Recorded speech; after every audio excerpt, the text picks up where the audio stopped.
Hablamos de un proyecto que le va a cambiar la vida y sobre todo el futuro a miles y miles de santafesinos, agentes del Estado provincial que hoy por hoy están sumidos en una gran incertidumbre porque seguramente la gran mayoría ha intentado leer el proyecto, pero bueno, más allá de su extensión, por ahí contiene muchos términos que son estrictamente jurídicos y uno no comprende. Por eso hay unas cuantas preguntas que podemos llegar a hacer para entender de qué se va a estar hablando en 48 horas, nada más ni nada menos, jueves al mediodía. Luciana Salcedo, buenas noches formalmente ahora.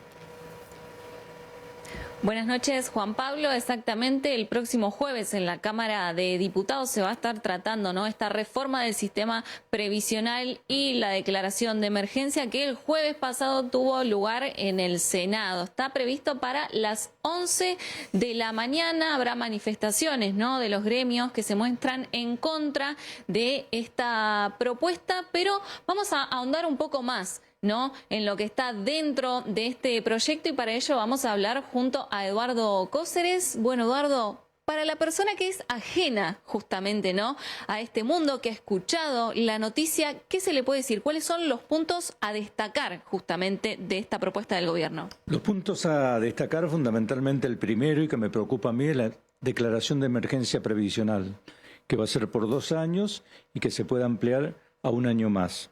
Eso significa un bill de indemnidad para darle a la Caja de Jubilaciones y Pensiones de la provincia para que interprete las normas, que desde ya lo hace mañosamente hasta ahora, para que interprete las normas invocando el estado de necesidad, de emergencia que tiene la provincia, y rechazar de alguna manera muchos beneficios y aún poner en peligro a los que están en juicio en este momento. Es decir, a gente que ha ido a reclamar teniendo un derecho, y quizás la Cámara Contenciosa Administrativa, quizás la Corte Suprema, si ya está en esa instancia, le diga: usted tenía algún tipo de derecho, pero estamos en un estado de emergencia y por lo tanto ese derecho lo pierde.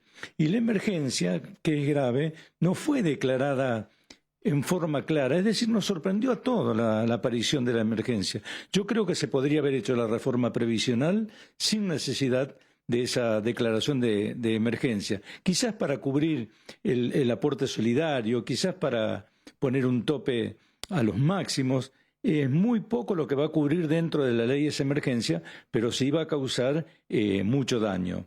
Lo que a mí no me gusta de la ley, de lo que va a salir para la ley, que ponen un aporte solidario para jubilados. Decían que jubilados de 2 mínimas, hasta 2 mínimas, no aportaban, pero después aportaban un 2% del sueldo. Bueno, la discusión llevó a que se logre que por lo menos sea a jubilados de 3 mínimas, es decir, los que pasan un poquito, 1.000.000 de pesos, y ahí empiezan a aportar en forma solidaria.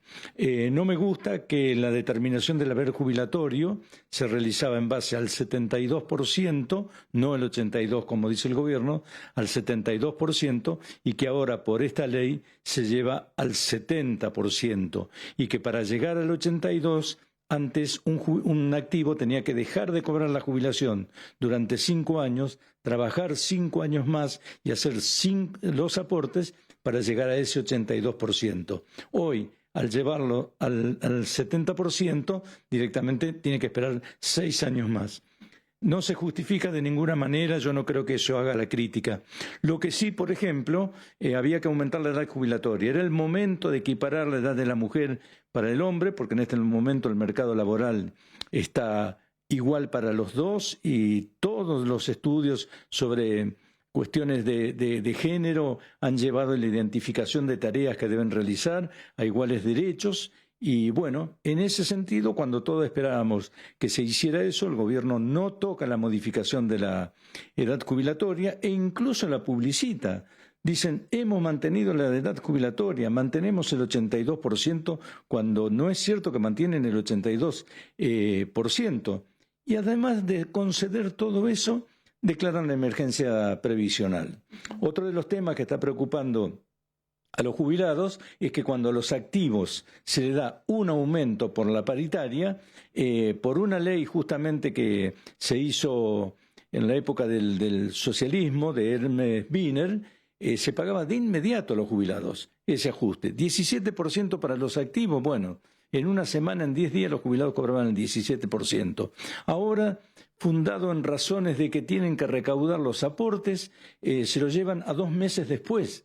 Es decir, en este momento de la economía tan diversificada, tan mal, que un jubilado se quede viendo cómo no le aumentaron ese mes y los activos cobraron, cómo no le aumentan el mes que viene y los activos ya lo cobraron, y cuando va a cobrar al tercer mes todo ha aumentado e indudablemente la capacidad económica no es la misma para esa persona. En base a toda la situación que se está observando, ¿qué pensás que va a suceder este jueves? Porque hay posturas muy marcadas de parte del oficialismo y de la oposición.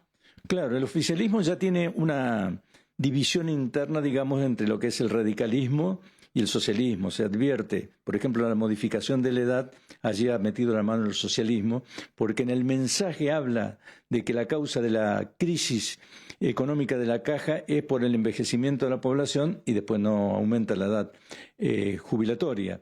En la Cámara lo que se van a encontrar ahora con la tercera fuerza, que es la del peronismo, y donde está muy bien abroquelada en lo que hace al trabajo de Walter Agosto, porque Walter Agosto ha dicho, bueno, ¿por qué la emergencia? Si el año pasado cerró a 130.000 millones de pesos, ¿por qué este año es 400.000 millones de pesos? No están midiendo la moneda de la misma forma, no la están midiendo en forma constante. Walter Agosto dice, el déficit de 130.000 millones de pesos del año pasado es el déficit más bajo en los últimos 5 años. Y además el porcentaje que paga Santa Fe está casi igual que Buenos Aires y está muy por debajo de lo que es Córdoba. Entonces empieza a pedir determinados números, porque indudablemente si a una persona le van a decir yo te voy a aumentar el aporte en 1 punto, en 2 puntos o en 6,5, como va ocurriendo, tengo que decirle a la población, esto me va a significar el ingreso de tanto dinero y yo con esto cubro. Hay aportes solidarios, hay aumento de aportes, hay reducción de beneficios, una constante de cosas que nosotros no sabemos cómo va a incidir en la caja. Lo único que se ha logrado conseguir, que hagan alguna declaración, y en el primer año va a bajar un 30 o un 40%. Pero no se puede jugar con la economía de la gente, con la necesidad de la gente y la desesperación de la gente. Porque quizás el que gana 600, 700 mil pesos, ya ahí está por debajo de la línea de lo que es la canasta, lo que es la canasta familiar. Y si gana 1 millón de pesos, un poquito más, ya empieza a ser el aporte solidario. Entonces, al menos tendrían que explicarle a esa gente cuál es la razón por la cual se le aplica ese principio a ellos. Juan Eduardo te escucha. ¿Cómo le va, doctor Coser? Es un placer saludarlo. Lo escuchábamos atentamente recién sobre las características del proyecto. Ahora bien, es casi un hecho que esto el jueves va a ser ley. Hablemos claro, el oficialismo tiene mayoría y es probable que esto se convierta en ley. Entonces, después de escuchar las características, vamos a hablar de qué puede pasar después. Y en este punto, varias preguntas puntuales. ¿Cuáles de los artículos pueden ser inconstitucionales? Porque, por ejemplo, en el caso de los aportes jubilatorios ya hay antecedentes de jurisprudencia del Estado Nacional respecto de la intangibilidad de los haberes jubilatorios. ¿Este punto podría ser inconstitucional? Bueno, lo que hablamos de inconstitucionalidad lo vamos a centrar en lo que es la emergencia. Por eso se hace, ¿no es cierto? Indudablemente el haber jubilatorio no se puede tocar y al hacer un aporte solidario estaría en un trance de inconstitucionalidad, pero ocurre que al declararse la emergencia sí lo puede bajo el paraguas de la emergencia lo pueden hacer. En ese caso concreto sería así. El otro planteo sobre... La emergencia va a cubrir todo. Sí, claro. El otro planteo sobre el mecanismo para fijar los topes de las jubilaciones y los aportes de los activos. El mecanismo para fijar esos topes, ¿también podría cuestionarse o corre la misma suerte por estar bajo la emergencia? Y va a correr la misma suerte por estar bajo la emergencia, indudablemente. Si los topes jubilatorios estaban en 30 jubilaciones mínimas, estaban en 12 millones de pesos aproximadamente, ahora lo bajan a 20 jubilaciones mínimas, va a estar en 7.700.000 pesos. Yo no creo que un jubilado que haya estado en los 12 millones de pesos, un miembro de la Corte, por ejemplo, sea tan solidario y decir, no, yo con 7 millones me arreglo y voy a contribuir con esta emergencia. Lo primero que va a plantear desde el otro día, es decir, directamente hago planteo judicial. Claro. Bueno, supongamos que esto se apruebe, se promulgue, aparece un recurso de amparo. ¿Qué pasa con eso? O sea, ¿la ley se puede aplicar, no se puede aplicar hasta que se resuelva el recurso de amparo? ¿También le cabe el tema de la emergencia? ¿Qué pasa con el primer recurso de amparo que va a haber? Seguro, va a haber algún recurso de amparo, se va a presentar. ¿Qué pasa con eso? Sí, los recursos se van a presentar. Lo que ocurre es que el amparo no es colectivo. El amparo va a proteger a la persona que lo ha iniciado.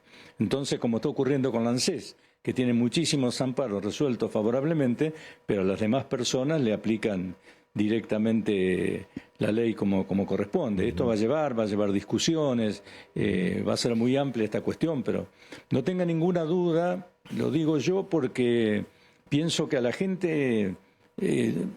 lo que conversamos todos los días, viene una persona y se sienta frente al estudio jurídico del abogado y le dice, yo trabajé 30 años, aporté los 30 años como correspondía, ahora me jubilé, yo no soy responsable de que el déficit sea de 400.000 millones de pesos. ¿Por qué tengo que pagar yo?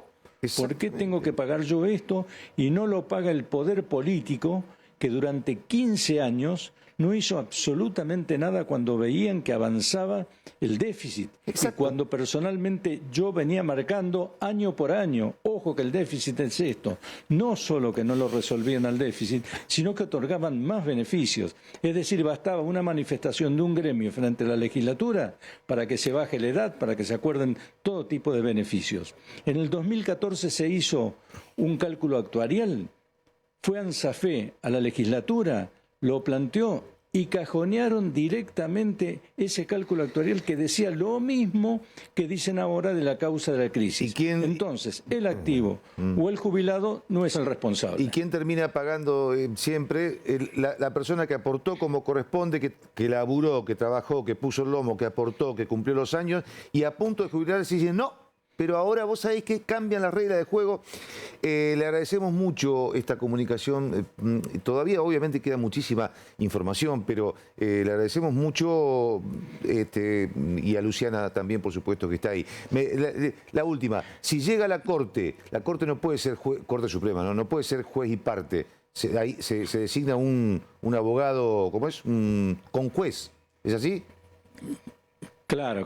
En ese caso sería así. De todos modos, te quiero hacer una aclaración, que yo no estoy contra la reforma de la ley que se haga, porque acá hay que cortar con todos esos beneficios, esos privilegios que se otorgaron durante 15 años, ¿no es cierto?, a determinados sectores.